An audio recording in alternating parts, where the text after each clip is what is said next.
కల్వాయి మండల్, నెల్లూరు జిల్లా, శివసాయి కాలేజీ పక్కన ఈ విగ్రహాల తయారీ చేయడం జరుగుతుంది.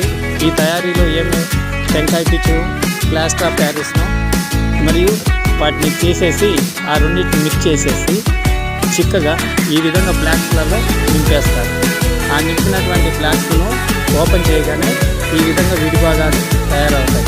వాటిని ఈ విధంగా ఫ్లాస్క్ తయారు చేసేసి విగ్రహాల రూపకల్పన చేయడం అంటూ జరుగుతుంది.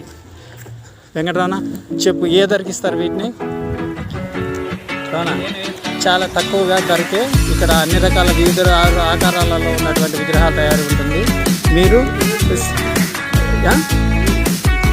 7 అడుగులు ఉన్నటువంటి విగ్రహాలు తయారవుతున్నాయి. మీరు కల్వాయి మండలంలో శివసాయి కాలేజ్ పక్కన మరియు సాయిబాబా గుడి పక్కన ఉన్నటువంటి వెంకటరమణ గారిని కలిసి మీరు కోరినటువంటి విగ్రహాలు సెలెక్ట్ చేసుకోండి.